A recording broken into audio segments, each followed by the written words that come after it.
Humble request would be to take your seats, please.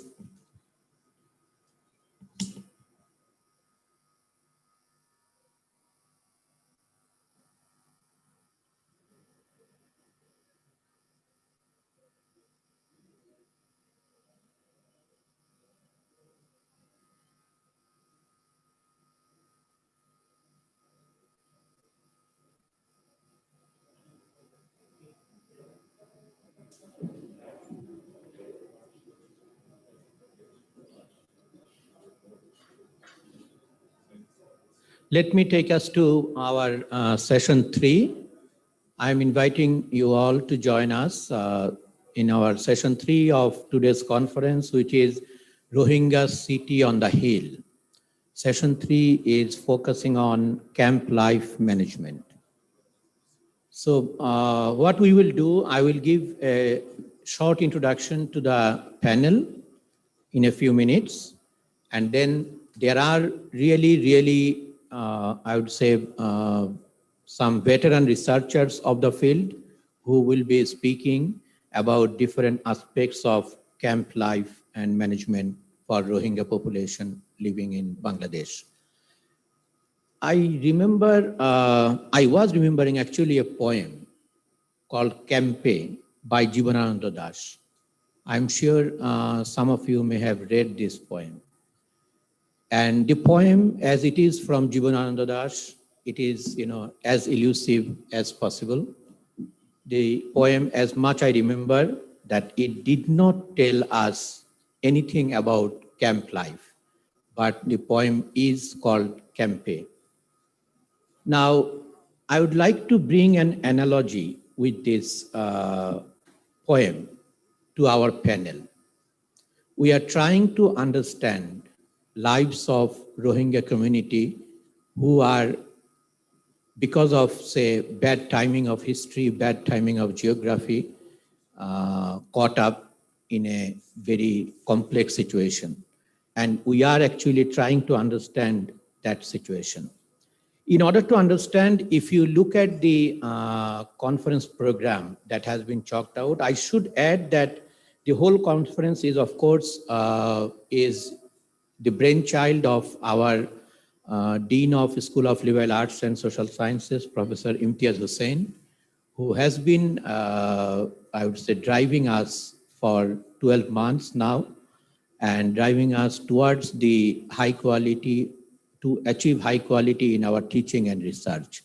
Being this conference is one of the many attempts that he has taken in these months. The way the conference is planned, in the morning after we heard the big picture, we went for pre-camp blues. This one is camp life management. The last session in the evening will be post-camp direction and visions. I feel there is certain kind of optimism in this conference programming. The optimism is that there will be a post-camp direction. There will be a post-camp period for the Rohingya population, hopefully soon. Will there be? We don't know. If I remember, I have not been involved directly in researching about Rohingya population in Bangladesh. But I do remember a few days in December 1991, there was an influx of Rohingya refugees coming to Bangladesh. Actually, I think this was Professor Shahab Inam Khan who reminded us during lunch today that the Rohingya people are coming to Bangladesh or the then East Pakistan from 1948. So this inflow is going on. So there was one incident back in 1991. I was a bachelor student at University of Dhaka. I just completed my first short film called Michiler Mukh in 1991. And I took my small team of friends and camera to shoot on the Rohingya people in Ukhia in Cox's Bazar. We did not have, let's say, a lot of fancy equipment, but we did interview a lot of Rohingya people there. It was evening and, full of small huts. I remember that I took my one of my young friends from Chittagong, because he understood, of course, Chittagongian and also the dialect of the Rohingya people. And he actually currently is a famous filmmaker, Pipluar Khan, who made this famous film called Hasina, A Daughter's Tale.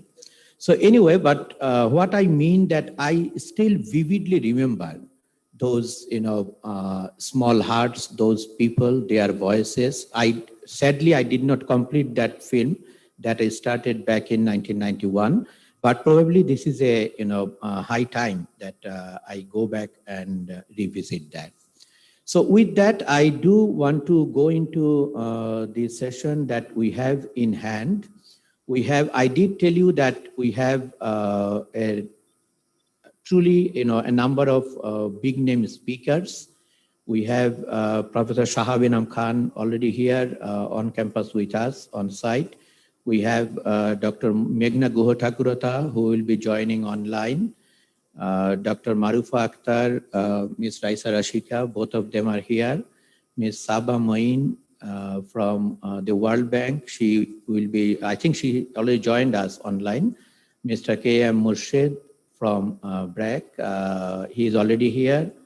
And of course, our very own Dr. Taslim Siddiki from University of Dhaka. She will be serving as discussant of the panel, and she will be joining us online. I think without further ado, I would like to begin, and I would like to add that I am not in a very enviable position, because I think as chair of the session, one of my tasks, or probably the main task, will be to manage the time. So in other words, what I mean to all the respected speakers, to please bind your presentation within 10 minutes. I will be giving you some notice when you have 3 minutes left and probably 1 minute left. We will be looking forward to hearing mainly your direct findings and outcomes of your research in a pointed manner, so that we can you can make meaning of it and we can make meaning of it within the 10 minutes that is the allocated time. With these words, I may add the last housekeeping note from my side is that two of our speakers today, Ms. Raisa Rashika and Professor Shahabinam Khan, they are facing some emergencies at home. And with the spirit of show must go on, both of them actually, agreed to go on. So what I will do, I will invite actually Ms. Raisa first and then Professor Shahabinam Khan, so that they can speak and then they can go into meeting up their emergencies. So with this, may I request Ms. Raisa Rashika, who is Senior Lecturer of Independent University, Department of Media and Communication. And she has been researching on Rohingya community for some time. Her paper is about vulnerability and humanitarian emergencies, Rohingya women amid COVID-19. Ms. Raisa Rashika. Thank you, sir. As Raju sir has already said, I would like to be excused because I kind of have a family emergency and therefore I'm sort of blank, but I'll try and make my presentation as coherent as possible. Jessica, presentation.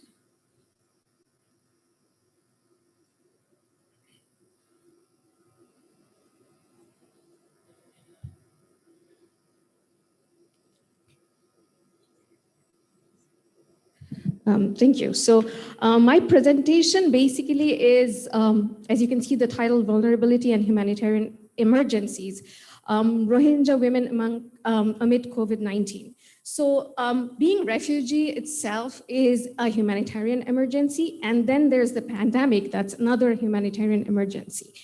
And if you look at media narratives, academic narratives, or whichever narrative you look at, even at the policymaking level, you will see that oftentimes these narratives talk about how humanitarian emergencies make women vulnerable.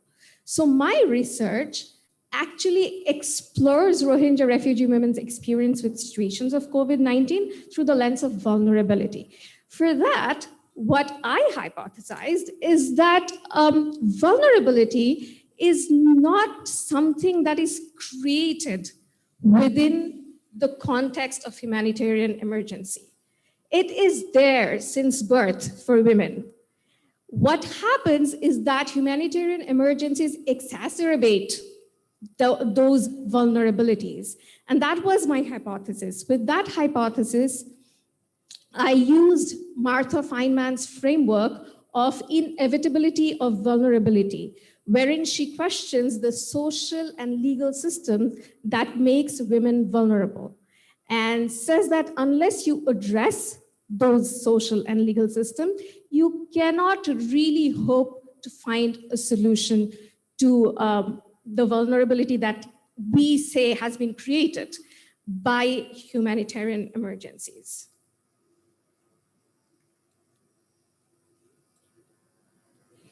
So the methodology that I used, as this research was done in the mid of 2020, it was the peak time for COVID-19. I was physically unable to go to the camps. So I went through phone interview sessions. I had 80 respondents from Kutupalong camp who I interviewed not once, twice, thrice for whatever questions I had. And as I said, it was during COVID-19. Therefore, the sampling that I used was convenient sampling, whoever I could reach over the telephone. So what I found as my hypothesis was that the challenges that with regards to health that face, for instance, elderly women facing, increased dependency within kin groups. Well, they were dependent before as well. It's not that they independently became dependent because of this situation. They were dependent before, they became further dependent. Pregnant women also becoming dependent. Again, that's something that's highlighted. A lot of study has been done with Rohingya refugee women becoming pregnant women becoming dependent. Well, again, when I spoke with the women, most of these women were, if not as dependent, they were still very dependent before. Because this is a research in progress, so I really do not want to go into the quantitative numbers and percentages, but yeah, this is what my findings are. And challenges to security. Again, interestingly, through my research, I found out that although we have these narratives of how domestic violence has increased because of COVID-19 within and amongst us, and even in the West. However, when I spoke to women in Rohingya refugee camps, most of these women actually, with this I want to give the data, 97% of women said that they have been abused, the abuse that they have been going through, they have been abused from before as well. It's not something that's exclusive to them having become refugees or even after a post-COVID-19 scenario. So domestic and intimate partner violence or sexual and gender-based violence in camps, again, these are not only exclusive to COVID-19 scenarios. Ideally, Dr. Maru Factor was supposed to present before me, so she would have given an overview of this. So a background would not have been necessary. And at this moment, I am not going to go into that background either. But yes, I hope Dr. Maru Factor's research would help explain this situation. So in conclusion, I'd like to say that in assessing the pervasiveness of gender-based vulnerabilities, we should not consider humanitarian crisis to be something as epiphenomenal.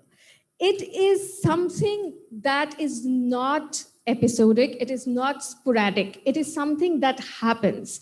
The difficulty of women's life is actually exacerbated or increased due to dislocations and other factors, but it's not exclusive to humanitarian emergencies. And therefore, for policymakers or for academics to try and hope for some form of changes, they have to take the whole scenario into account.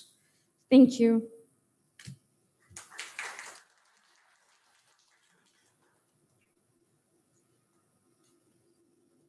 Thank you, Raisa. We will move to our next presenter, who is Professor Shahab Inam Khan. a very well-known researcher on security and international organizations. Shahab Inam Khan is a professor of international relations at Jahangirnagar University and also research director at Bangladesh Enterprise Institute. Shahab Inam Khan. Thank you very much. I won't be really, thank you very much for this opportunity to speak on before this important gathering. And perhaps throughout the day, we have listened to very important discussions, and perhaps this has added to the existing Rohingya narratives and discourse that we have.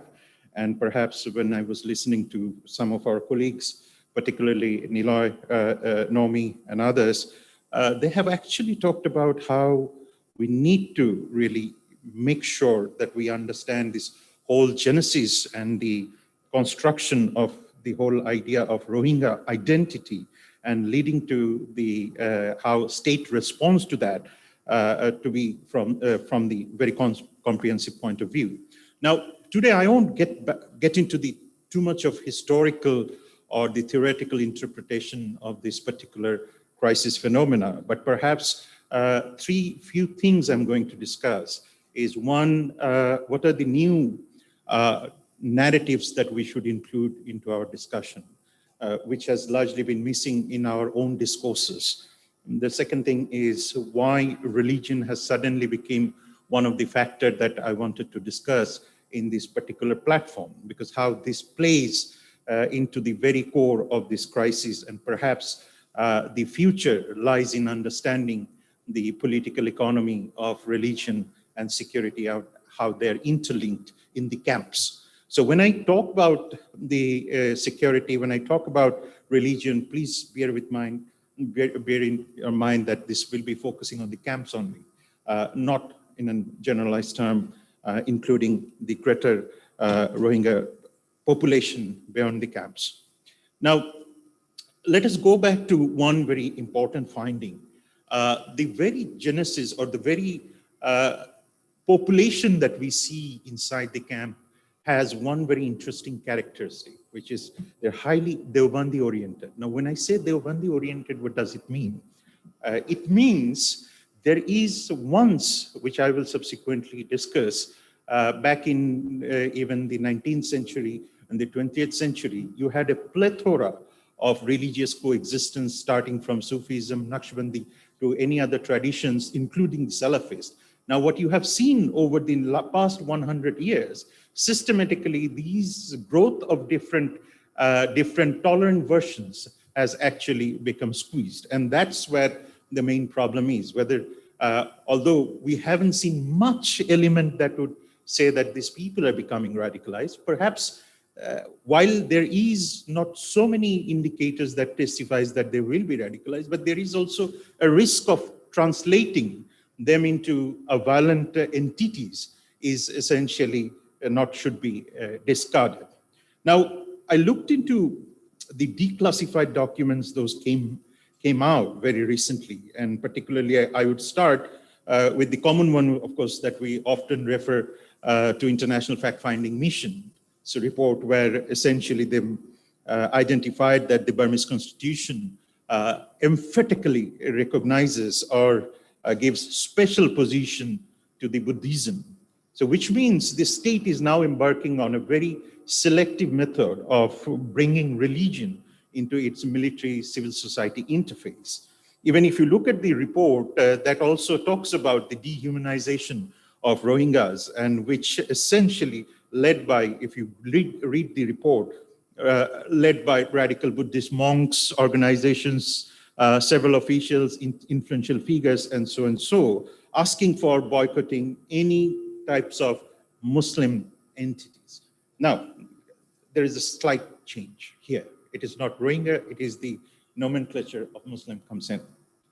If you look into the further report, which has said that the Rohingya were labeled as illegal immigrants, terrorists, portrayed as an existential threat that might swallow other races with their incontrollable birth rates. Now, the birth rate plays a very important role in Myanmar discourse by saying that Rohingyas are essentially a race that is heavily populated, and then they don't really believe in birth control or population control. And that they link it with the religion by saying that the Muslims or the Islam does not permit them to practice birth control. Now, that's the dominant discourse that we have found and emphatically been endorsed by the Burmese military generals, by Burmese civil society, by Burmese scholars in many times.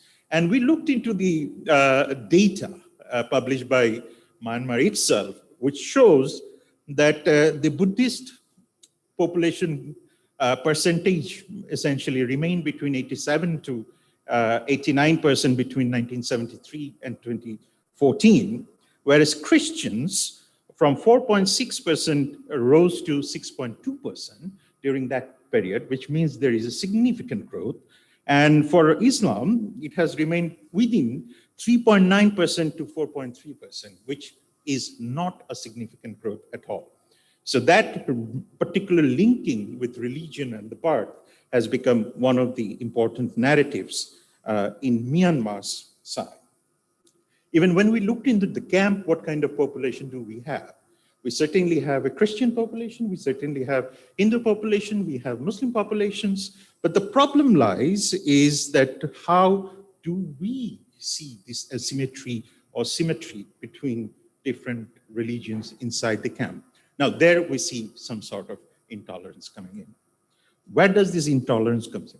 So when I spoke to many of the people, as I spent significant time in the camps with some of my fellow colleagues, and we started to look into that, where do they get this idea that we have to be resistive, we have to be pretty much nationalist, and we have to be quite determined about our own new identity, which Niloy was talking about earlier by saying that we should not look into the construction of identity from a very binary prism, but perhaps they have a multiple ways of defining themselves. So we went back to the history. We looked at 1550 and 1581. We looked at the king banned Eid al-Fitr by saying that you should not slaughter. We looked into 1782, 1819, when the king banned any religious congregation too. So these are the historical facts. And when we looked into the Burma Riot Inquiry Brown Committee's report, which I'm glad that Ambassador Haq is here, and we were discussing in 2017, in fact, that the Brown Committee report was very much emphasizing on the deterioration of socio-political and economic conditions in Burma as the root causes behind xenophobia and religious discrimination. And that was in 1938 and 39. So prior to that, there was Simon Commission, which is the Indian Statutory Commission, which looked into the crisis and said the right of free worship, the right to follow their customs, the right to own property and to receive a share of the public revenues is missing for the Rohingyas. So this is again going back to 1929. Now, when we looked into a very interesting conversation between the representative of Burma, UK representative to Burma, and his communication with the Commonwealth Office in UK, they said Chittagonian Muslims speaking a debased form of Bengali interlarded with Portuguese, Arabic, and Arakanese words have become one of the controversies for the Burmese military. Now we're talking about 1949. And in subsequent years, we looked into that the further communication says, 1948, during November, the situation in Arakan deteriorated to such an extent that the government has no clear idea of what to do. So which means the whole idea of exclusion led to arrival of 100 boats of refugees on the Pakistan side of the Naf River in 1948. So we officially can sometimes think that this is probably the first official refugees to come The very simple reason is the commissioner at that time, the Chittagong commissioner, sanctioned 1 lakh rupees for their rehabilitation and to build temporary salvage for them. Now, that came at a moment when certainly the Japanese occupation and obviously the conflict between Japan and UK came in. Now, Arakani Mujahideens, which is now being blamed for as the root causes, were supplied arms by the British Armed Forces during the Japanese occupation of Burma, and sometimes we still get to see some pictures of those days military equipments holding so-called insurgents groups. Now, whole British engagement, whole Japanese engagement created deep mistrust between the Buddhists and the Muslims, leading to one important factor, the military to come to power. Now, when military came to power, what happened?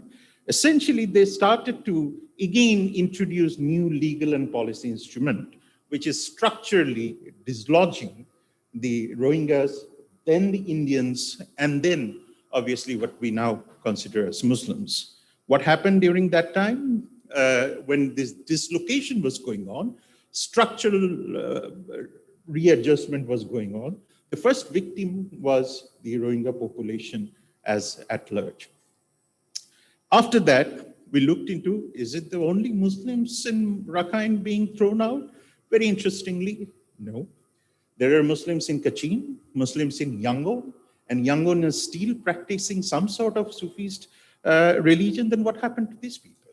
Particularly, what happened is the stifling of religious knowledge. And that's where the problem is, because the low information environment regarding the religion has created a serious problem in that particular area.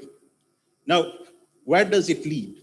It leads to another problem with Arakan Army now. Arakan Army comes into the scene as a savior for the Buddhists first, and then subsequently now they're talking about that Tatmadaw has a problem. Now we are now seeing there are 4 fronts of war going on.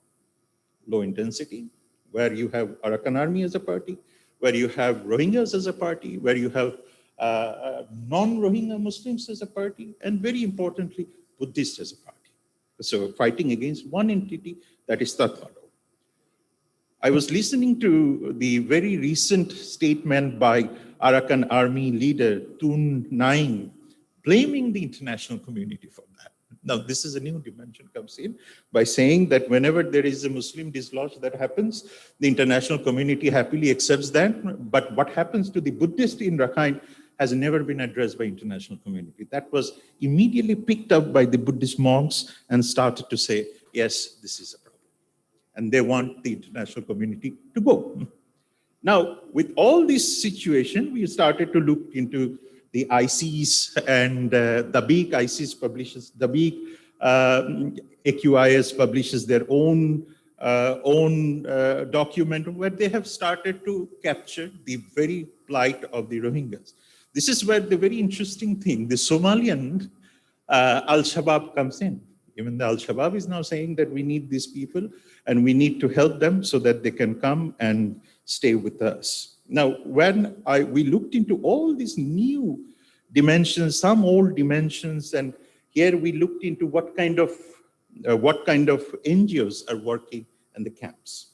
Now, we looked into the government's document, and government started to say that, look, we have banned 6 NGOs on the ground of promoting self-identity, promoting nationalism, and so and so. But very interestingly, 4 out of these 6 banned NGOs are essentially has a religious character, which again shows you that the religion in terms of aid, in terms of politics inside the camps is still present. When we looked into the NGO and the local community conflict, 2 things came out. One major narrative is by saying that historically, as Giorgio was talking about, that this community can essentially exist given their similarities in terms of language and culture. But what happened is basically they started to fall apart on the ground of 2 things. The first is the cut into the development programs that is happening. which was initially not being channelized to the host community. And henceforth, now that the international community has pledged that 30% of their total budget will go to the local community, still the sentiment against the Rohingyas continue to go up. So we have to look into the reason why it is still going up. So I'll take one more minute to wrap it up. So we looked into another very interesting part where we saw that why is there a problem with the Rohingyas and the media in the Cox's Bazar. So we really took the media reportings over there. Very interestingly, these are heavily determined by own interest of our own Pablo Escobar over there. We have our many Pablo Escobars, in fact, which was being discussed. And we looked into that, and that whole drugs cartel, or whole human trafficking cartel, is also linked with the people who was essentially not only has a political character, but has a religious character too. Now, police has in fact arrested a couple of people last year, and both of them belongs to certain religion and has a religious cap in their hat, in their head. And we were wondering that why these people are involved in the drug cartels, because this is also linked with hundi. This is also linked with, again, human trafficking. And there is a new concept that has come up in the camps. It's called the Rohingya brides. Now, Rohingya brides are very, very expensive.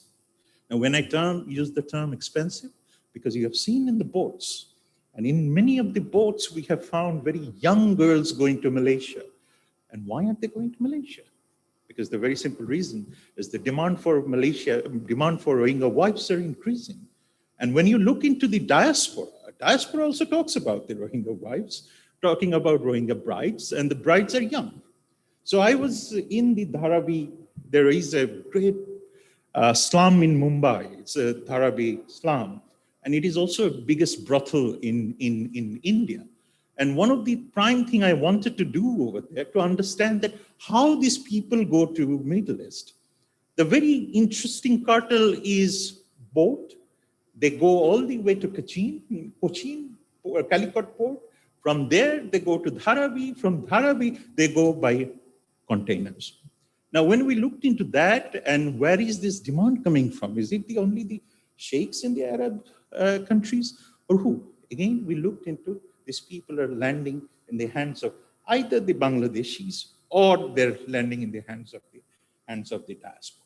So diaspora plays a greater role over here. So now our biggest question is whether diaspora is playing a constructive role or a destructive role. That's something we have to learn. And the last thing that we have been seeing that back in the 20th century, 19th century, 20th century, there were Hafiz in the Rohingya community who were Muslims, who were women. You don't see that anymore. Now, why? The very simple reason is that over the period of time, the monolithism of the religion, or making it a very monolithic identity, has created a low information environment where essentially these people does not have multiple versions of religion in their head. So therefore, there is a problem for them in interpreting the religion. And the last thing is, as we have talked about, we need skills to give them. We need education, they need education. And we have always forgotten one very important part, which has not been discussed, is the socio-psychological security. The very latest result by the survey by the International Growth Center said nearly 30% of the Rohingyas and 26% of Bangladeshis in close proximity to the Rohingya camps in Cox's Bazar and Bandarban have reported symptoms of clinical depression. And that's exactly where our fear lies, that the depression can turn into anything, anytime. Thank you very much.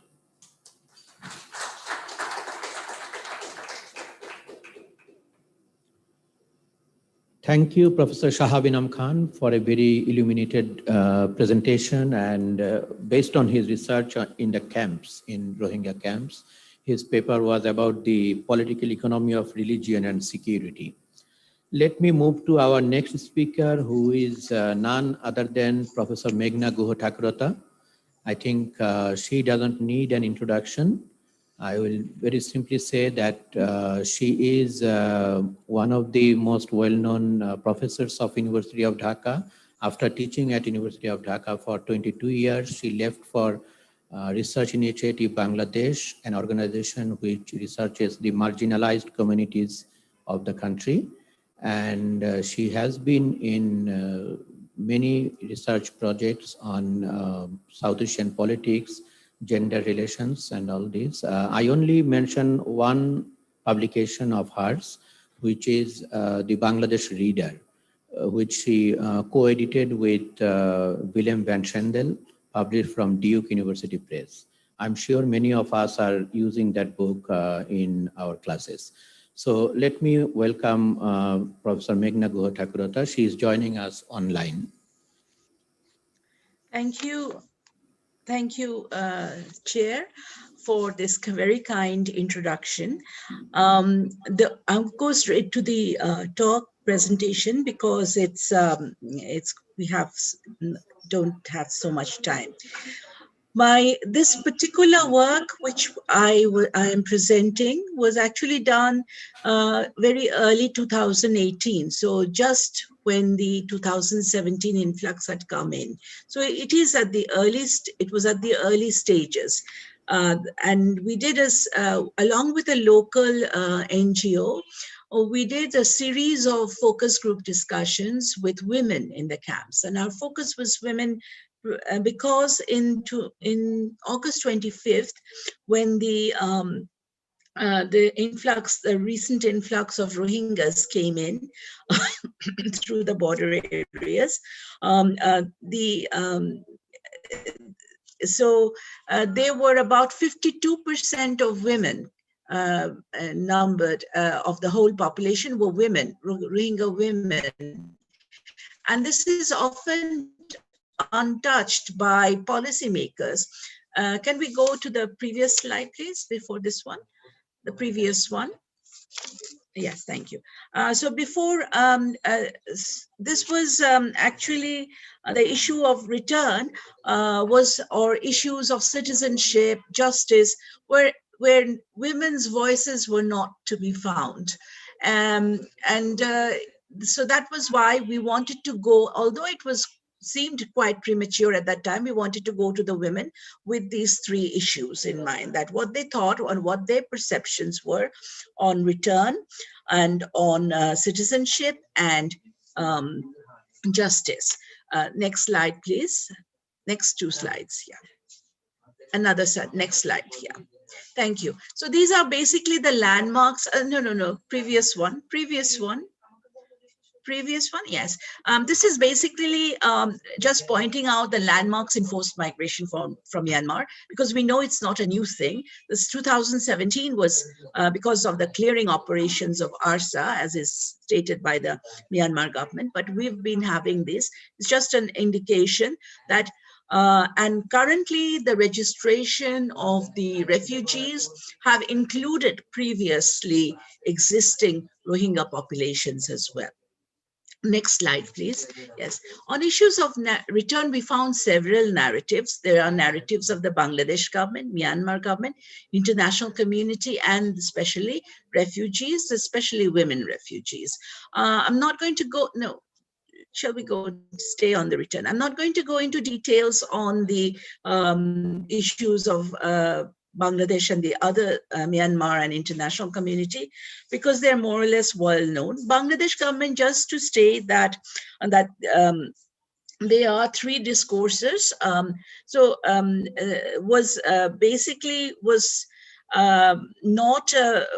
not been opening up the borders until the 2017 influx came.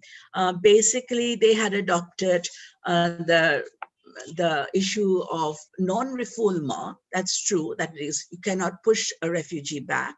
But we know that once they enter the border of Bangladesh, but we know that before they entered the border of Bangladesh, there was an attempt from the government not to let them come in. And the reason was that they constitute a pull factor, that once you let in refugees and you give them the usual relief, then there will be it will be a pull factor for other refugees to come. So in 2017 creates kind of a watershed in our refugee policies, in the sense of we opened the borders up, and but even then we stopped at calling them refugees. But we won't go into that debate right now. The Myanmar government and international community, for example, are taking a very weak stand on return issues. Myanmar government had been stating the fact that Bangladesh hasn't been filling out forms so that they were welcome, easy to, they would welcome the refugees, but we know that the way they would welcome the refugees is not constitute safe return, because they were building up incarceration camps, internal camps in the border side. So refugees were not being, even if they were not promised to be taken and resettled in their villages, which is what the refugees wanted. And in the international community, the whole, the focus is to make the refugees stay in a safe way in Bangladeshi land, and to ensure proper standards of living for them as refugees. And so this has been more the slant of the international community rather than return. And but when we asked the women, and this is where they voiced some of the things that they said to us, was like on whether they want to return and or not. They said, Bangladesh is not my home. We need to go home. So there was this one side expression of a desire to return on the one side. On the other hand, they said, when I think about being returned, my whole body shakes and shakes. That means they were fearful of a safe return. Because why? Because of the protraction of the refugee situation in these borders. One woman explained how she had fled to Bangladesh in the 70s and 90s and in 2017. She said, I am 3 times a refugee. She remembered being forced to stand in 2 lines before being loaded onto a truck and sent across the border into northern Rakhine. 2 years later, my brother was arrested and we have never seen him since.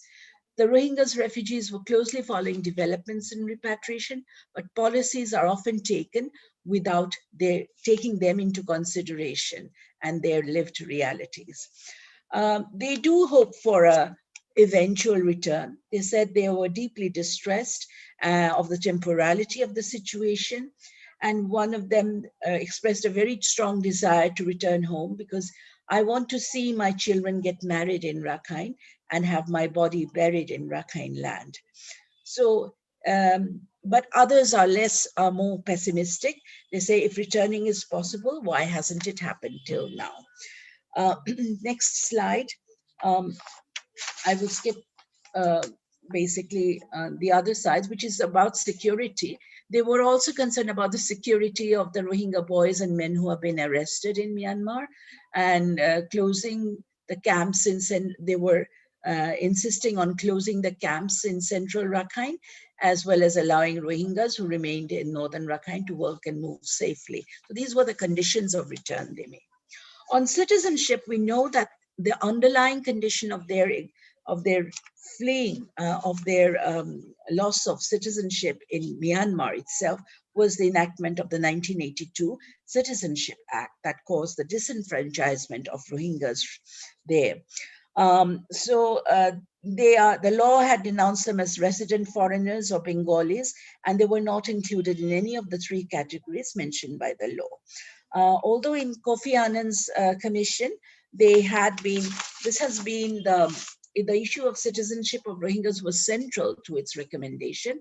And according to the report, the current approach to citizenship violates international law.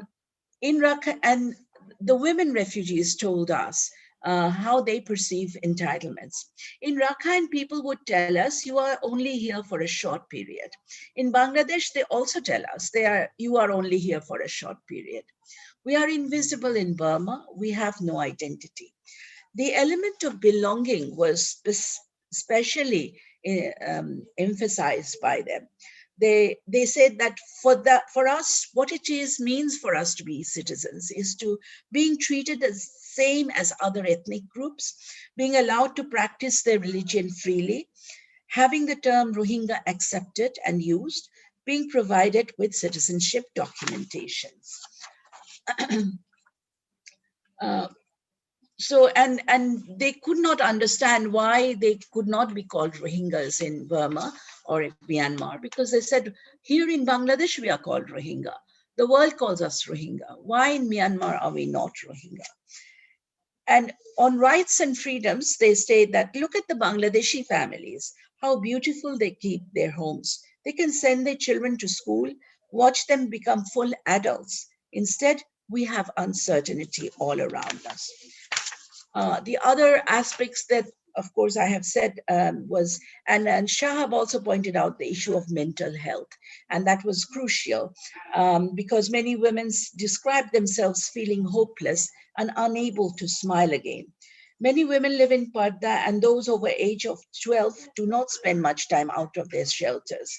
So this means that they are almost cooped up for 24 hours a day, but with only our thoughts.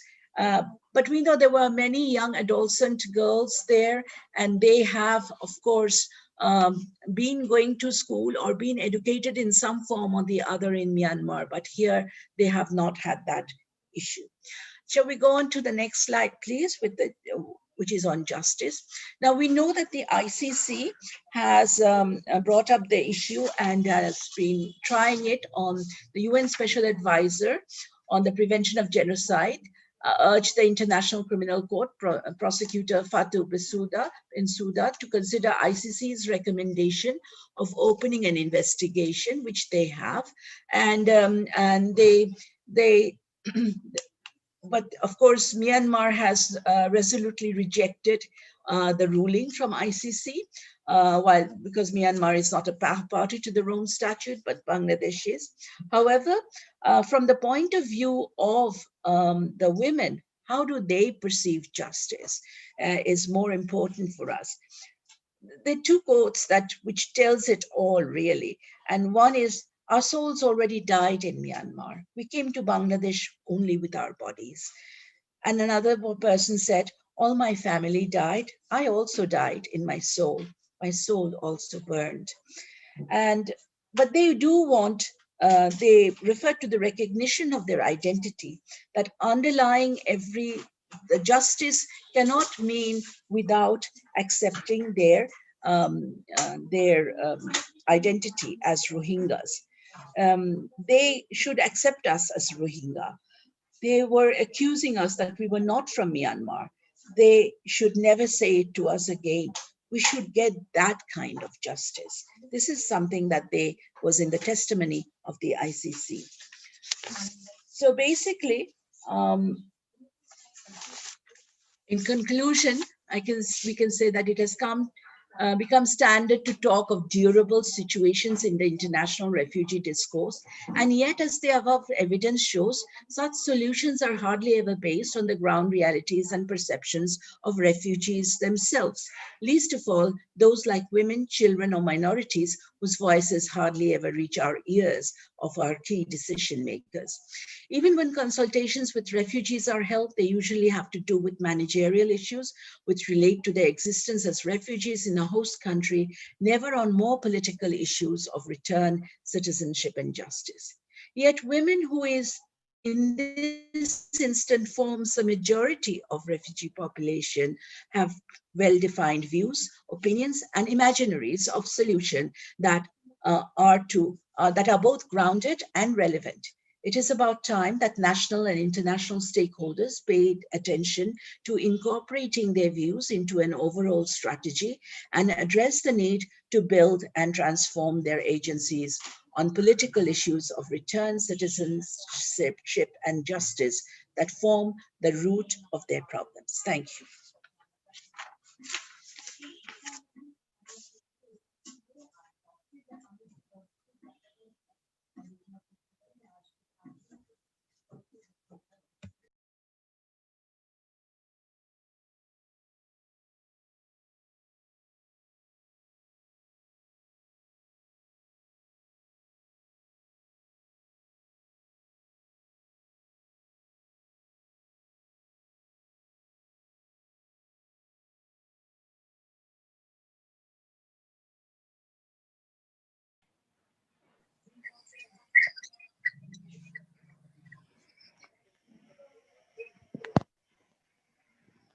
শোনা যাচ্ছে না।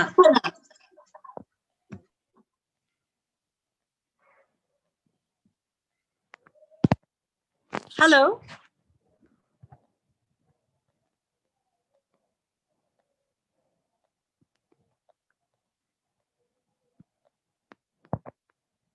জি।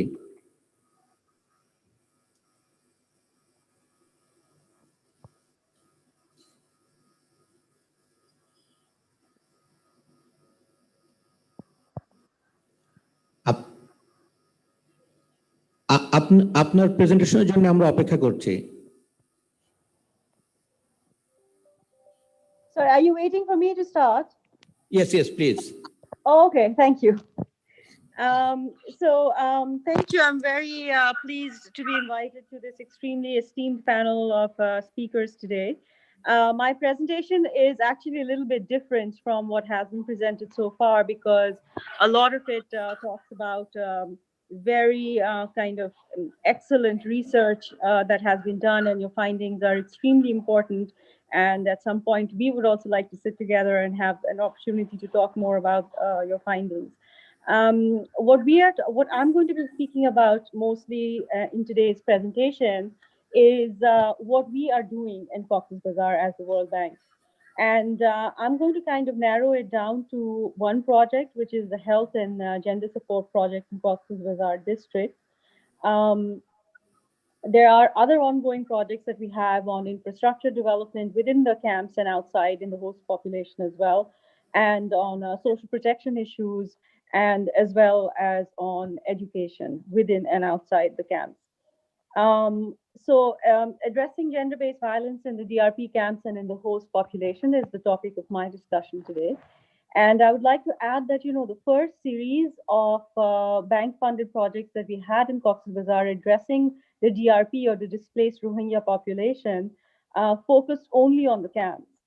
And the reason that the second wave of projects, which are funded through the refugee sub-window of the World Bank, addresses the host communities as well is because of the impact that was very noticeable because of the ongoing dynamics between the host population and the refugee population and kind of the interaction that had taken place, as well as kind of the resources which had gone to the DRP, which, the host population were looking at very keenly as onlookers. So to begin with, what is gender-based violence? And I'm going to go through this very quickly because I feel like I'm preaching to the choir over here. Many of you are more knowledgeable on this than I am even. So basically, the basis of this is that gender-based violence is much more than just physical violence. We often think of it as rape or being beaten up. But as some of my esteemed colleagues and speakers have said before, the mental health aspects of this, the psychological impacts of this is also extremely, extremely important. And, it kind of can erode your self-esteem and erode your humanity and bring you down to being nothing but an object. And this is something that we have observed out in the field as well. And gender-based violence, of course, it's not just the domain of women, it happens to men as well. And especially in the camps, we have noticed that men have been the subject of gender-based violence before they arrived in Bangladesh. But globally, we have seen that women and girls are disproportionately more affected by GBV. If you can go to the next slide. Some of the common types of violence, of course, and many of you are familiar with this, are forced early marriage, sexual violence, intimate partner violence, honor killing, trafficking of women and children, female genital mutilation, which is not so widespread in Bangladesh, but happens a lot in other countries, especially in African countries. The next slide, please. Also important to kind of point out that violence kind of against women actually happens kind of across the whole, aging process of a person, right from childhood, from child abuse and neglect, female genital mutilation and child marriage, into your adolescence for dating violence or acid throwing, forced marriage, sexual violence such as rape, Sexual harassment at school, especially in public or online, and I emphasize online because this is something that's really on the rise. Trafficking, intimate partner violence, and femicide. But it also goes into when you're older, and this is one aspect that maybe doesn't garner as much interest as the other stages of a woman's life does, because when you're older, you may be facing violence from intimate partners within your own family or even from caregivers. So next slide, please. As we know and we have been discussing, gender-based violence in Bangladesh is high. And the statistics here are well discussed and well known. 87% of married women reported to have experienced some form of violence in their lifetime. This has increased in 2017. We saw that it rose by about 41%. Bangladesh has the highest rate of early marriage in the world for girls under 15 years of age, and is fourth highest in the world for early marriage of girls under 18 years of age. This is a serious statistic to look at. And also important, estimated 68% of GBV cases in Bangladesh go unreported. I don't know, maybe it's higher actually from my personally thinking, and from my experiences in the field, I would think that it's higher. And this is due to family pressures, social, trying to avoid social stigma, fears of repercussion, lack of knowledge and resources about where to go and where to get help. Access and mobility issues are among some of them.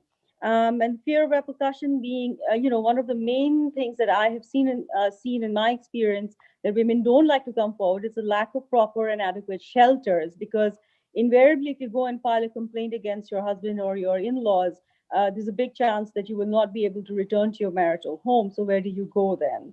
And this has come up repeatedly as one of the big barriers. Speaking about the DRP, the displaced Rohingya population, many of you have pointed out that before they arrived in Bangladesh, this wave of refugees that have arrived, they have faced like extreme and atrocious levels of GBV before arriving. And have borne consequences such as unwanted pregnancies, unsafe abortions, STDs, depression, and mental health issues. One of the unique features of this refugee population was that a majority of them were women, and a lot of them were very young. It was a very young population. A lot of them were orphans as well. Many women were pregnant when they arrived, and as a result of rape. And these were unwanted pregnancies. So women found very unsafe ways of getting rid of these pregnancies as well, endangering their health and endangering their lives in many cases. So GBV rates continue to be high in the camps, particularly for intimate partner violence, which has kind of been on the rise. And given the COVID situation, many people have spoken about this as well. This we see are increasing as well. Trafficking, early marriage, sexual violence, and harassment continue to be deep concerns in the camps. And interestingly, trafficking. This is something that we spoke like part of our research and our surveys was going to these local hotels and things that are around the camps or in the proximity of the camps, who were reporting that women were being brought out at night and then being taken back in. So it's not just trafficking, but it's prostitution as well that's become a concern, and we don't know really whether some of this is forced or whether some of this is voluntary in nature. Going to the next slide, please. So violence against women survey 2015 shows one of the highest prevalence of 57 to 61% in Chittagong division. And the reason we bring up Chittagong division is because we're going to be talking about Cox's Bazar, for which we don't really have segregated data. We couldn't find one at that point, at the point when we were designing this project. And 1336 GBV survivors, January 2017 to 2019, sought services from one-stop crisis centers in Cox's Bazar. While reporting is low in Cox's Bazar, the cell at Ukhia recorded over 3,000 cases, mainly IPV over 2018 within the host community. And this is something that is interesting, and that's why I highlighted it, is because, the Ukia cell, or the women friendly space in Ukia Teknak is placed a little bit outside of the camp. And we noticed this kind of evolving behavior change amongst the women in the host community, as they saw women approaching the women-friendly spaces for services, for GBV response services and prevention services. They were also encouraged to emulate this behavior and come forward with their own stories. And this was interesting to us because, we often say that changing social norms and social behaviors takes a long time. In this case, we noticed that it didn't actually take that much time. It was just about making a service available, talking about it, and removing some of the social stigma around it. When they saw women from the Rohingya communities and from the refugee camps coming forward and talking about their problems openly and in these safe spaces, they were also encouraged to do the same. And this was in some sense the basis of kind of creating this project, knowing that this kind of behavior will be encouraged, and as we make services available, more women will come forward. Around 9,416 DRP women and girls have received psychosocial counseling services at the WFS, and this is 2019 data. This is, of course, much higher now because at the women-friendly spaces within the DRP camps, we do have mental health services and psychosocial counseling services, which have been made available. So going to the next one. Ms. Saba, if I may interrupt, can you please wrap up a bit quickly? We are running out of time. Yes, I will try and go very fast. So basically, the Health and Gender Support Project, which is through the World Bank, implemented by the Ministry of Health, is 150 million grant finance through the refugee sub-window, and it's for a 3-year period. And it aims to provide the delivery and utilization of HNP, health, nutrition, and population, and GBV services, both in the host population as well in the DRP camps in an integrated manner. And some of these, let me just go to the next one, which shows that we are going to be working in all tiers of the health facilities, right from the district hospital all the way down to the community clinics and the Union Health Family Welfare Centers. The district hospital has a one-stop crisis center. There's some available at the Upazila Health Centers. The 3 existing, we are adding 2 more at Moheshkhali and Kutubdia, where none of these services exist. And as you know, that these spaces are pretty removed from the district other hospitals. So we're providing some water ambulances as well to kind of improve service delivery for these kind of distant areas. In the next slide, we see kind of a list of services that are going to be provided. I'm not going to go through the list, but very important among this is something that the previous speakers spoke about, with being mental health and psychosocial health provision services and behavior change communication. We are using the community clinic base or platform to kind of disseminate a behavior change campaign. Our partner in this is UNFPA, which is being contracted by the Ministry of Health to do most of the gender-based violence response and prevention work. The next slide shows how we are going to try and improve human resource management. This is a very big thing, actually. We speak about these services that need to be done, but the resources to make this happen is crucial and critical, and especially in this COVID situation, where a lot of our medical staff, nurses, etc., are already kind of saturated. Recruitment of human services and getting the correct expertise and experts in place is a big challenge. And this is something that this project is trying to do through our UN partners as well as the Ministry of Health. Thanks. I kept it short, hopefully.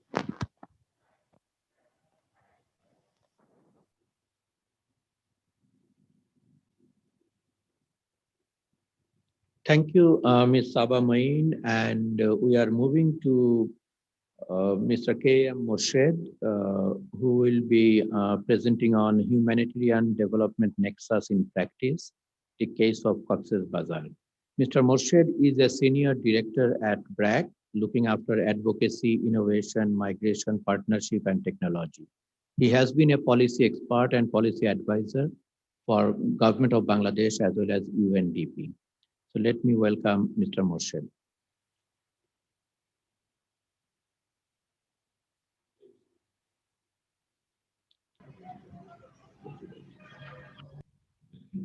Thank you. Good afternoon.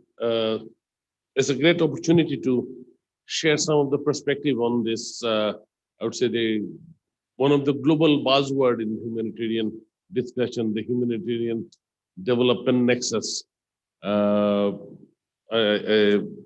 was refreshing to see that Saba from World Bank decided not to present the research because I don't have research to present. So, at least I have an excuse to go and say, let's share some of the experience that we are facing. Maybe as soon as the presentation gets up, I'll start talking about the presentation. This is a brief one, and I ensure that you will not give me any tickets. I'll not give you any scope. I really don't envy this position. Now, if you go to the next slide, please. So I'll start with the boarding stuff, naturally. What is this whole discussion?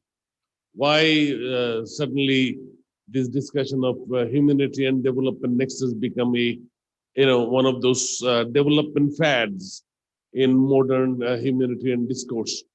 If you go to the next slide, I just presented two sides of the story. One, this discussion is old one. It started in 80s during the Sahelian food crisis. There is a lot of discussion about why don't we link the humanitarian discourse with the rehabilitation discourse, with peace building discourse, and so on and so forth. That started long ago. But then as time passed, this discussion actually took a backseat, but then it revived due to two things. One is, if you look at the context side of it, that the average conflict has now gone up to the longest running conflict, the top 10 longest running conflict right now, average 42 years. So there's this whole humanitarian discourse that you start, you do something and then you move, that's no longer exists. Even the average humanitarian call is 9 years.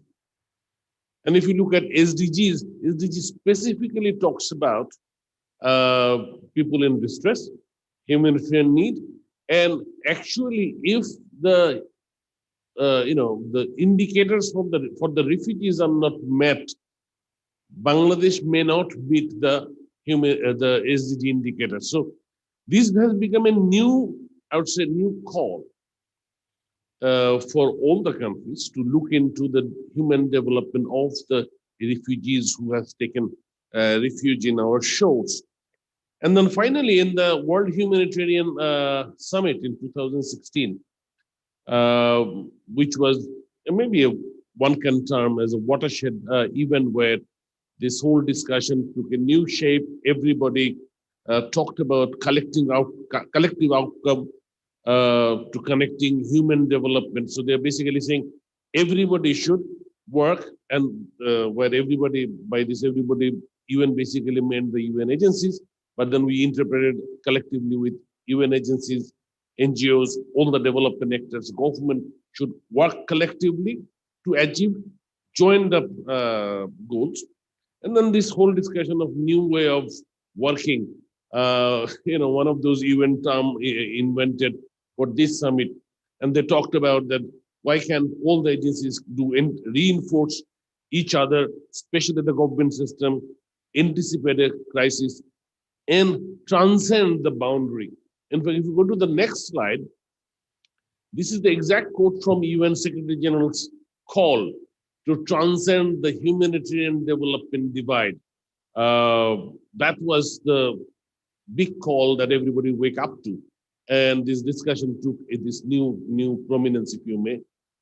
But then it's not easy. The coordination mechanism between humanitarian response and the development response, and all of the different cluster mechanism that we use in Humanitarian response doesn't speak to the development coordination mechanism that UNRC does in a country.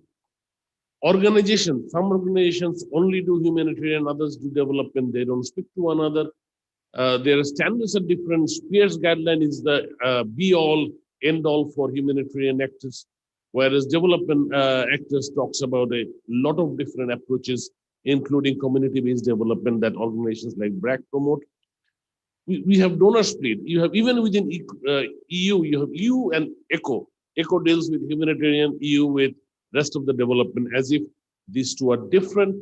And of course, what supports they provide, this organizations are different from each, from one context to another. For example, the humanitarian health services never discuss NCDs, non-communicable diseases, as if no refugee can have diabetes or heart disease. It doesn't matter among the humanitarian refugees. So but the biggest problem is on the approach, on the philosophy. If you look at that cross, development discourse has now become something about system strengthening of government system, and working closely with government. Whereas humanitarian discourse almost always remain about service delivery, immediate need, but also avoidance of state, because often in humanitarian context, state is a party to the, one of the reasons of this humanitarian complex situation. So nexus has to be then something in between, where you work with government, but also you deliver services. You become close to state and not part of state, and you bring an international community in the mix. So this is the nexus that we're talking about. Now, if you go to the next slide, I'm now getting into the crux of this presentation. What BRAC is doing about it? BRAC is an organization, as you know, it started in 1972 in March, basically as a humanitarian organization to rehabilitate the Bangladeshis who took refuge in India during our glorious war of liberation. But then BRAC moved on as the need of the people changed. Though BRAC is an international agency now, Bangladesh still is our mothership. So as the country moves towards development, BRAC moved as well. And what has happened at the beginning in 72, in 73, in 74, there were hardly any governance structure on NGOs, and BRAC worked independently, distant from government. BRAC exclusively worked in service delivery because that was the need. But as we move, if you look at the strategy of the 5-year strategy of BRAC that's started this year, this is every 5 years we have one. So the one for this cycle started this year. You'll see a lot of discussion about partnership with government. It's about system strengthening. It's about working close to the other organizations. But at the same time, there's a lot of discussion about service. So BRAC in itself is actually operating into the nexus, whether we haven't planned it. This is how BRAC progressed into the nexus. If you go to the next slide, so when BRAC started operation in September 2017, our first operation was, intervention was in the areas of water and sanitation. We built toilets, bathing station, water points, running water and so on, fecal management. But from day one, because since BRAC is BRAC is not a humanitarian agency. From day one, we thought about what about the maintenance of this facility? What about changing the behavior of the residents of that camp so that they actually use those facilities? And hence, we created WASH committee. Why? Because that's how we operate everywhere in the world. So we not being a humanitarian spear-based organization, but being an organization who's already operating in the nexus, we created a WASH committee inside the camp, and we transferred all our WASH facilities to them, gave them the responsibility, training, resources so that they can maintain their facility. And if you go to the next slide, please. So now, when we go to the next phase, if you look at now, if I can see the slide, that would be helpful for me. because my notes are there. Thank you. So when we moved in for the last 2 years, if you look at how BRAC is operating inside the camp, we are doing what we know best. We know we worked in Bangladesh and many other countries in Bangladesh situation of a women-led community-based development model. So if you look at every intervention that BRAC has, be it our schools, our wash facility, our the learning facility, everywhere, you will see we have put women in the leadership because we felt that this is the development model that works for the work in Bangladesh and in the countries, in Asian countries where we are working. So we used it, but we also used the strict interpretation of this security, social protection agenda, the protection agenda of humanitarian standard, if you may. If you go to the next slide, so hold on, let me just introduce these 3 pictures there. On the corner, this is an interesting one. These are classes that we take for Rohingya men to to make them aware of women rights, to help them contribute in protection of women. Of course, we train women to so that they can earn. As on the left picture, the right, the bottom right is what they call it Shanti Khana. Is basically our women's center where we not only talk about career or income generation, we also talk about nutrition, we talk about motherhood, we talk about a whole host of issues that probably you will not find in the curriculum of a humanitarian only organization, if you may. If you go to the next slide. And then, since we are, the whole effort there is to trying to turn the camp into communities. This is what we want in Cox's Bazar. We are, for example, we have, if you look at the right picture, the left-hand picture, the leftmost picture, the day I went there to take a picture, that was unfortunately a weekend and there was nobody there, but I still took the picture in any way. This is our career hub. The idea is basically the Rohingya young boys and girls come there and we actually do a consultation to deal with and to help them to identify what is their career going back. We know that when they go back is uncertain, but then we try to help them what they can learn, what they can do, so that what skill they can gain, which is transferable and which is useful both in Bangladesh inside the camp context, but also when they go back. Similarly, we have kitchen gardens, we have piped water, things that are not common. You won't find it in typical emergency situations. If you go to the next slide, I have a video. If you can play that, I don't know whether you can hear it, doesn't matter. There is some subtext to it. For example, this is a pond. There are 12 such ponds in the 6 camp that we operate. And there are, of course, this vegetable garden in the side of this pond. And the communities come here regularly and they kind of harvest they catch the fish, harvest the vegetable, just like in a normal situation, and then share the fruits among them. And since this is BRAC, this is not a humanitarian agency, we work closely with the local pisciculture institutions. We work closely with the fisheries officer, the livestock officer, and the CIC, the camp in charge, to help the communities to go back to some resemblance of normalcy. So that again, our goal is basically to turn these camps into community. And that's what we are doing in Cox's Bazar. Now, if you go to the second last slide of mine. Now, but let me do this disclaimer. We haven't done this to respond to this higher calling of humanitarian development nexus. We never stopped long enough to take part in this global discourse, which is mostly still remain in the discourse level. Hardly there is any kind of reflection that on the ground is almost still like emperor's cloak. Everything, everybody claims there is some part is done, but hardly there is anything. We did it just out of the approach that we always follow. We respectfully hearing what the refugees want. They basically want to get back life into their livelihood. And that's what we are doing. And all that we are doing may be now retrospectively retrofitted into the discussion of humanitarian development discourse.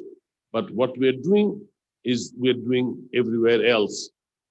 Thank you for your indulgence.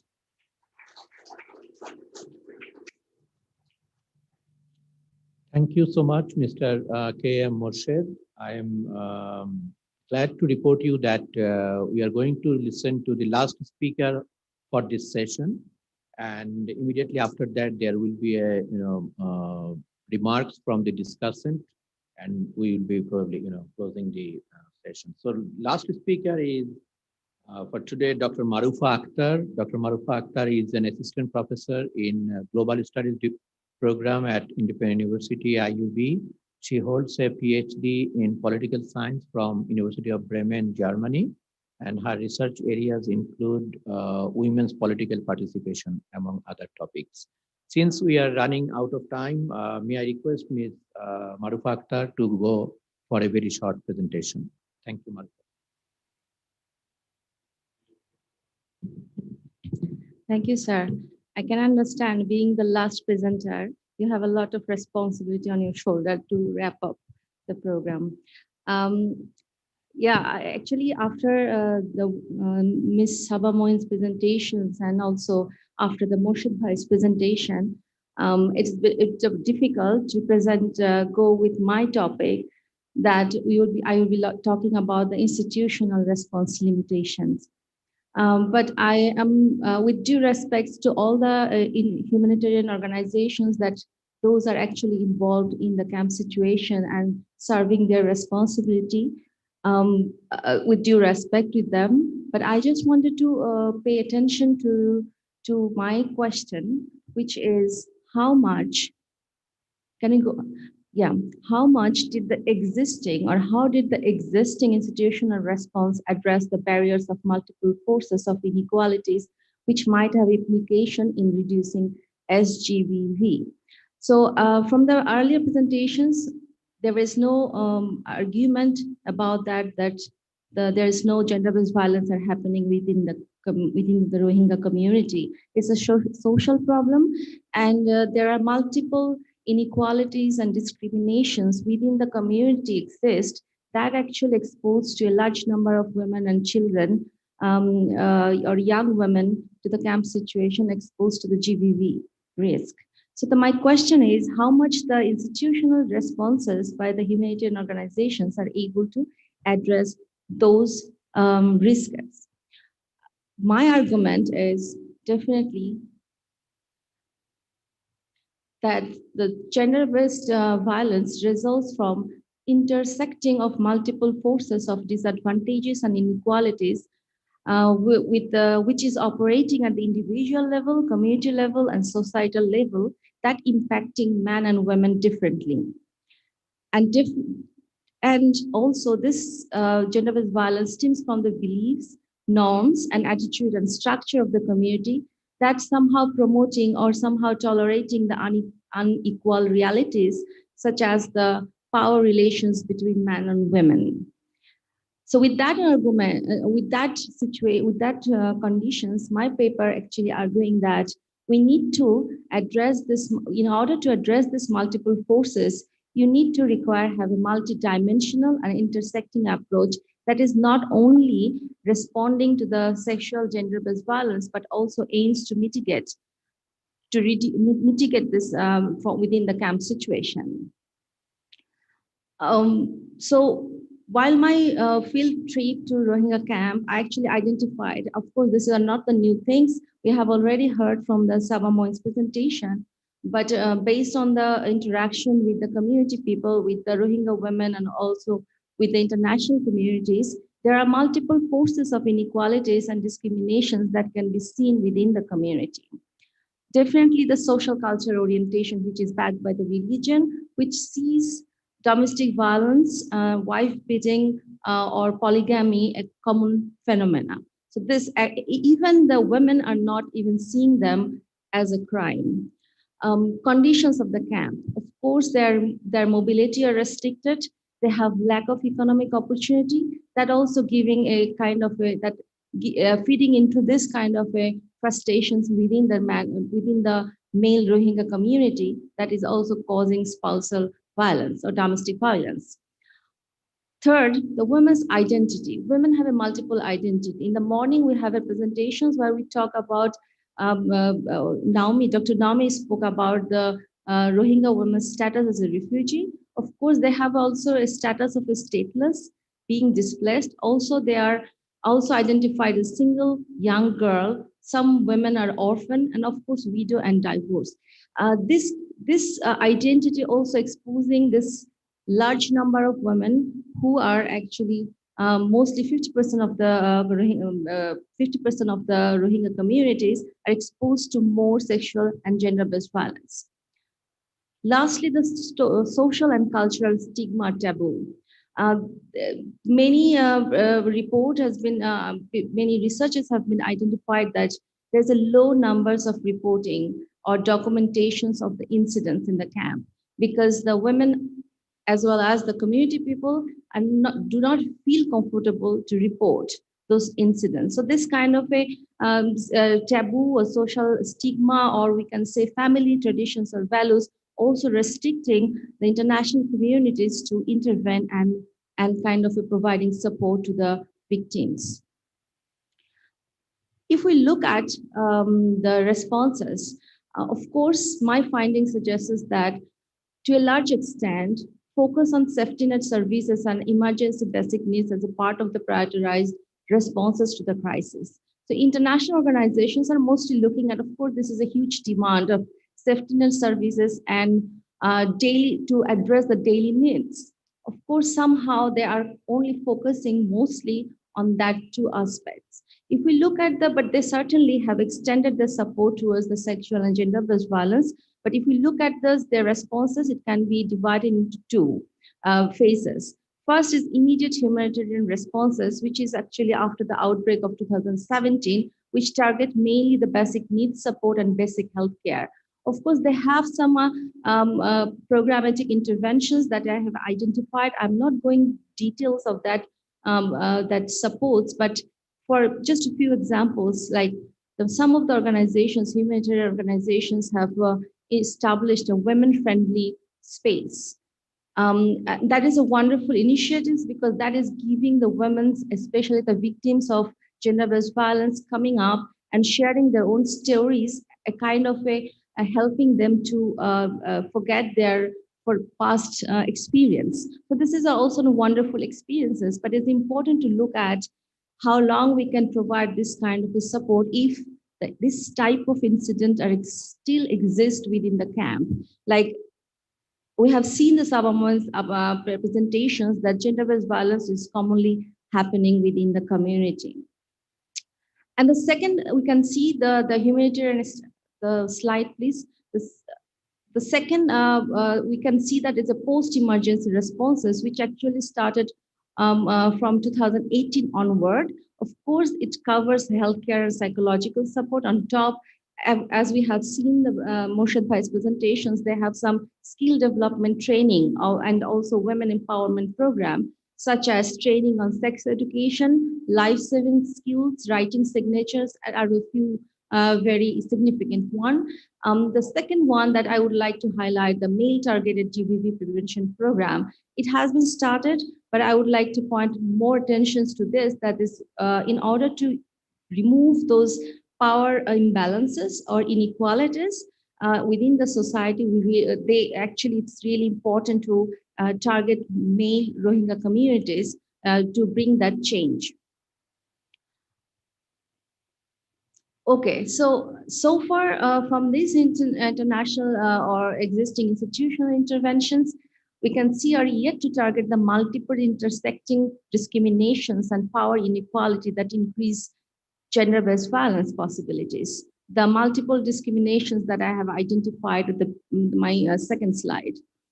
Severity of the SGVV risk demands actually medium and long-term interventions, not only to respond immediately. That includes, it's not only as responsive, but as well as it has to be preventive. There are structural constraints because there are the restrictions in implementing any livelihood management programs for the Rohingyas. Another structural problems or institutional challenge that will say that Rohingyas' eligibility to claim any legal state services to which legal entities are entitled to it limited. For example, the access to justice.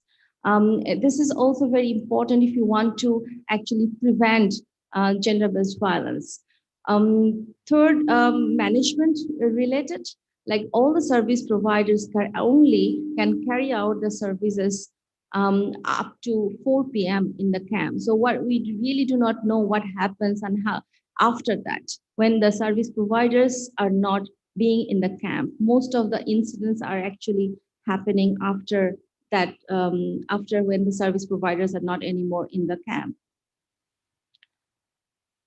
So what can be done to break or address these intersecting forces? My paper actually arguing that we need to have a comprehensive approach that is not only providing the immediate support, also talking about the prevention and also trying to include incorporate the innovative approaches to mitigate this, the gender-based violence within the camp. Access to justice. Well, it is a quite bit difficult how to ensure this access to justice, but I'm sure international community and as well as the government, they are thinking about it. We have a distinguished guest here, and then also in the evening, we will be talking about how this particular problem, the access to justice, which is very important, not only in the Rohingya camp situations, but also when we talk about gender-based violence within the Bangladeshi community, we also pay attention to this aspect. Programmatic interventions, I know there are initiatives going on that includes man, but more programmatic interventions is needed that also pay attention to the role of man in the process of change. And intercultural training, it's a very important because Rohingya community, we know they're conservative, they believe they're religiously conservative in a sense, they follow the religious restrictions. And also I would say that they have a kind of social norms and values that actually restrict or control women's mobility. And then also they see man as a main breadwinners or main head of the house. The thing that we use in the gender-based violence, that man's supremacy. So that needs to be addressed, and more intercultural training is much needed within the community. With due respects to all the international humanitarian organizations, I personally believe this can actually reduce much of the inequalities and discriminations that we are observing within the community. This is a concluding remarks as well as a food for thought that given these situations, there are also social concerns that actually came up from the discussions today, that there are social concerns like anti-Rohingya narratives, presence of the extremism, and availability of drugs, which have a high chance of adding up to identified multiple forms of discriminations, and that may compound unbreakable power imbalances between men and women. So I stop here and thank you so much.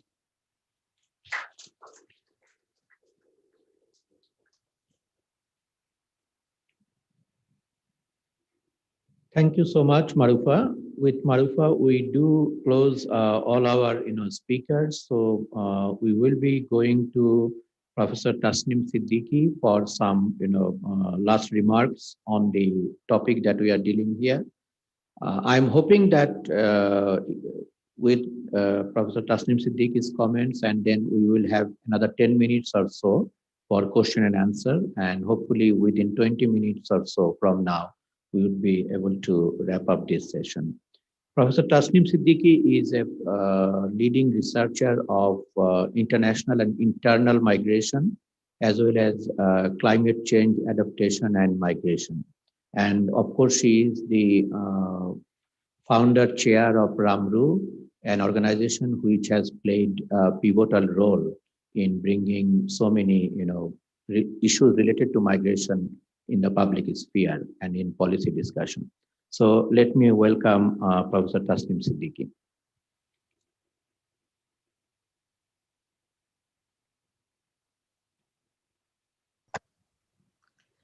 Thank you very much, sir. I think I must say our organization, Refugee and Migratory Movements Research Unit, I think my work on the refugee aspect is just belonging to this organization. I really enjoyed listening because I don't work on refugee issue, but I really enjoyed listening to all the presentations, particularly of Dr. Meghna Thakurta. I was amazed by the way she actually brought in the whole issue of the voice of those who we always look at as victims, and the narratives, that the powerful narratives that she brought in is very important for policymakers, that they are not only victims, they have agency. It is not only Burmese government who is not allowing to use that agency. Maybe we, although we are in a humanitarian kind of, in a good book kind of situation, but then again, we have created certain borders. Those borders are creating spaces for violence, since we are looking at violence in this particular scenario. The lens I have seen many of the papers are dealing with gender-based violence. And I would say that creating those borders, which they have crossed once from their country of origin, that continues, even in Bangladesh.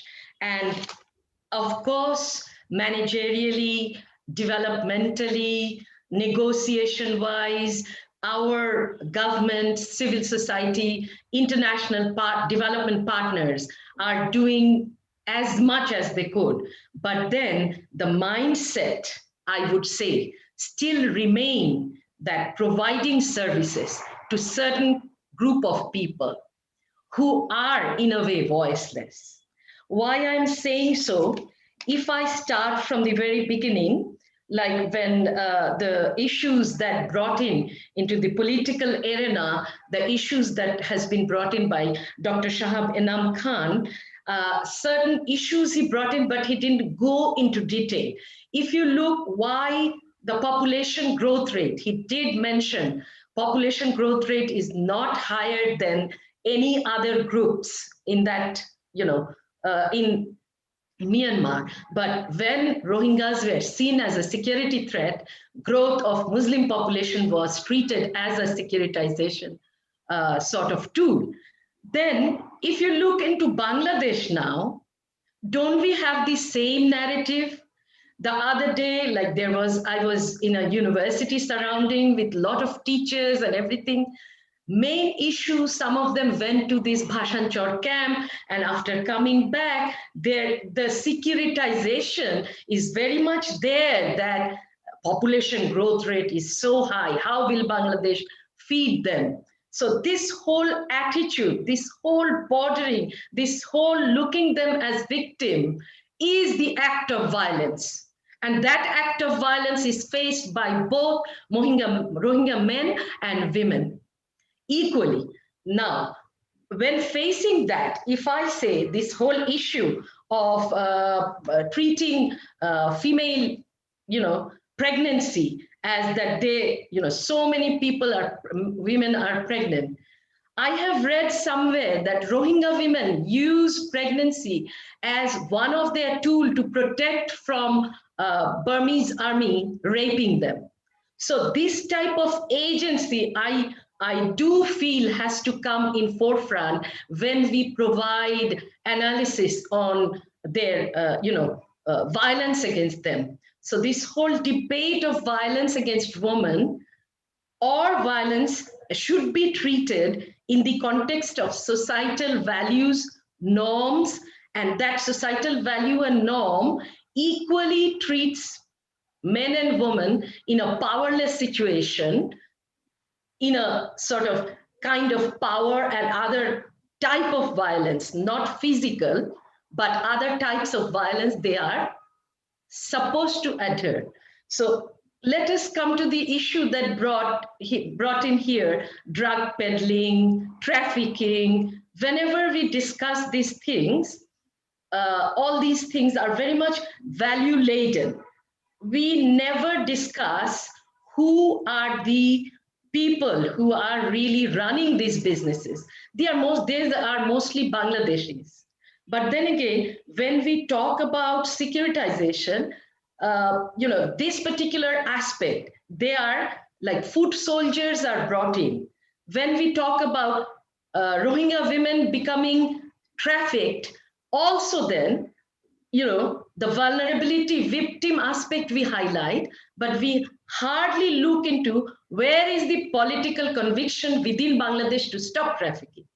Why can't we treat trafficking the same way as we have treated this whole,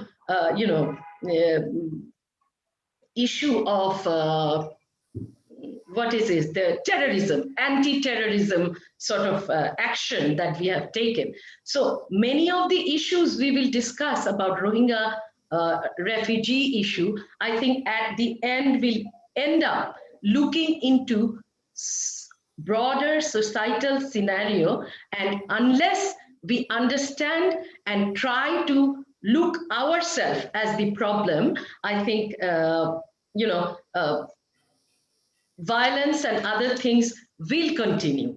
And particularly, I would say in the issue, few papers at the beginning, the paper, when it looked into that very nicely, both the Marufa and the first paper really came up with this whole point of violence are faced by men and women, but at the same time, it is not just, everyone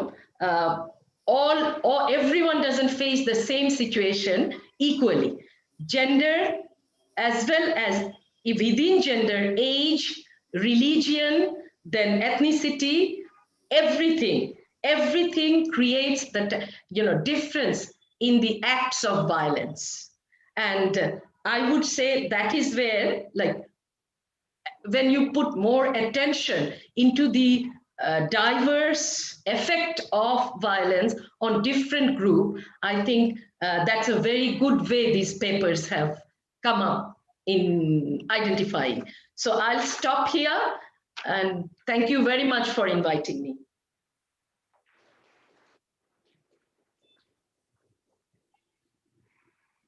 Thank you, Professor Taslim Siddiki, for her valuable remarks on all the presenters in this session. We are in the question and answer part, and we will run for a few minutes more. I have few questions, but I would like to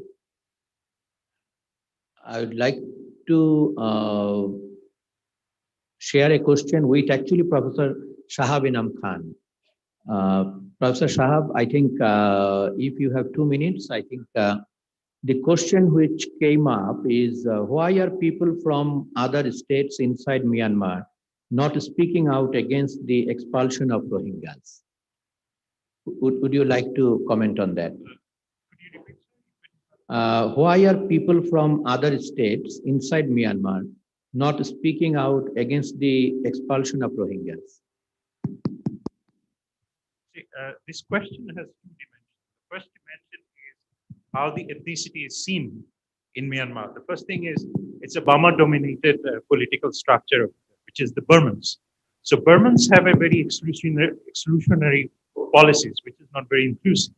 So historically, they have seen the Rohingyas as an excluded part of the society, which essentially been reflected through the military system, and subsequently, which has been reflected in the Citizenship Act.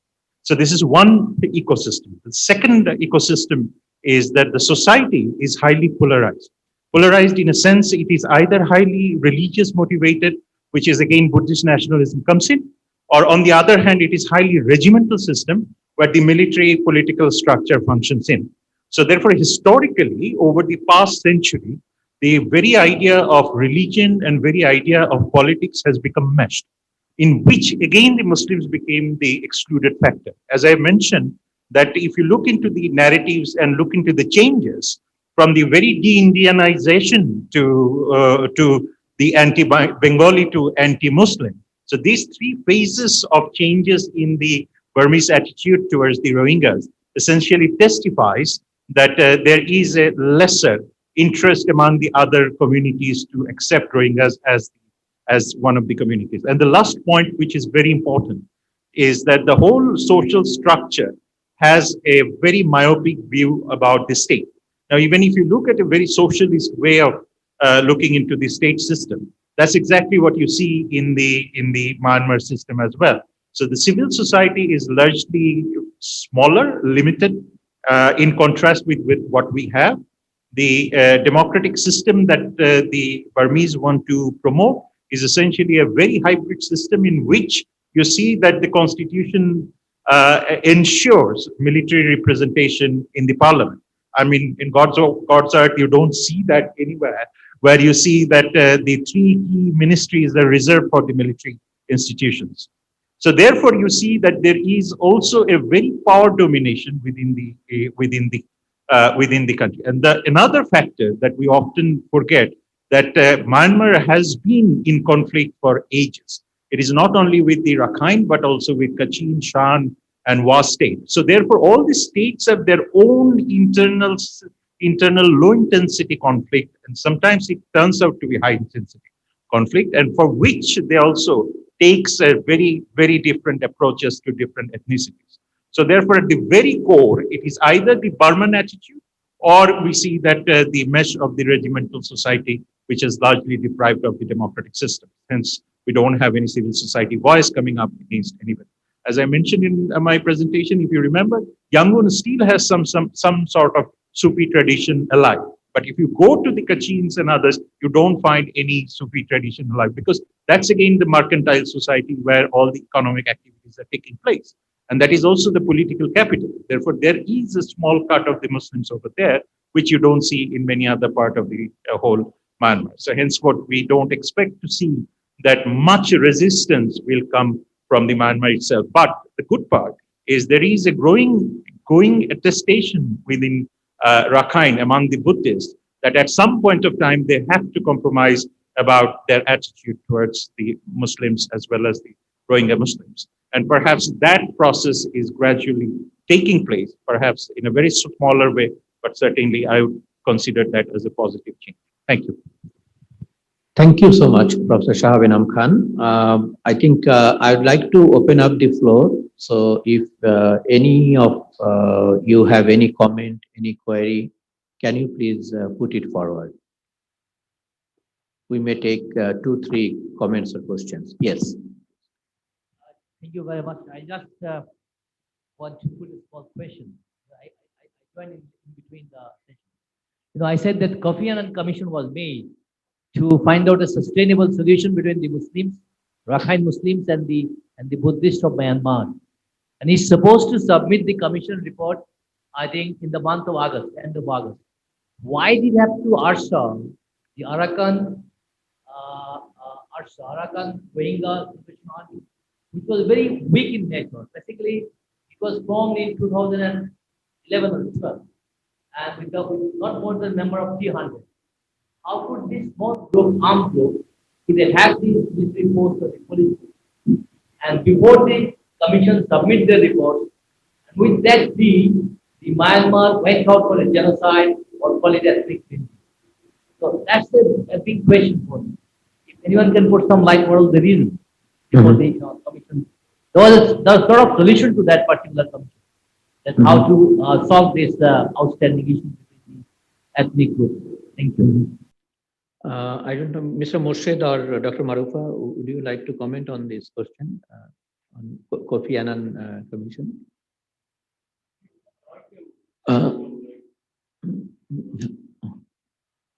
I think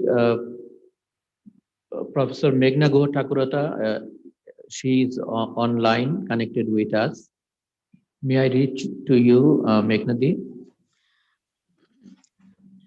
Yeah, well, I think the sound system was disturbing a lot. So I couldn't get all of the question or the statement. But basically, if it's a link between the Kofi Annan Commission and the clearance operation of ARSA and why it had to coincide with that, there has been many explanations, and among the short-term reasons, I would say that there is a linkage that yes, perhaps the Myanmar government apprehended the fact that this Kofi Annan Commission will come up with this very critical statements, and so they use the ARSA clearance operation as an excuse of something that was actually, we are learning now from different sources that it was pre-planned. The clearance operation wasn't just on the spot kind of a decision on the part of the Myanmar government, but the longer term plans for the Rakhine state and the economic corridor and the investments in the Rakhine states that we are taking place. And you know that subsequently there have been other reports by the UN which have shown that there are specific, the specific companies who have been brought in who have had investments with the military with some parts of the military government, and they have been held to account also in the trial. So all these are pointing to the fact that what was happening in the Rakhine state and this just before the clearance operation, the rationale was actually a very long-term thing. But yes, and I guess what was happening was at the same time the Kofi Annan Commission was doing the investigating, and it was about to come up. So it was a kind of preemption, I would say, preemptive move from the point of view of the Myanmar government.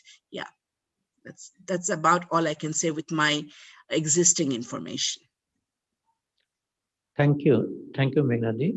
So we can go for one or two more comments or questions from anybody.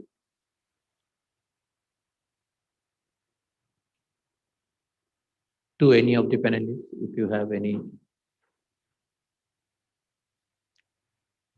I think it has been a long session. I mean, not very long because we started 10 minutes after our scheduled time. So at the end, we probably did not very bad with the time. So let me thank you again, the dear panelists who has given their reflections, their papers and presentations here in this session on Rohingya camp life management. And we would be wrapping up this session now. We will have, I think, 30 minutes break for tea and refreshment. And then the next session, which is last session for today, closing session, post-camp direction and visions, will begin at 6 p.m. Thank you.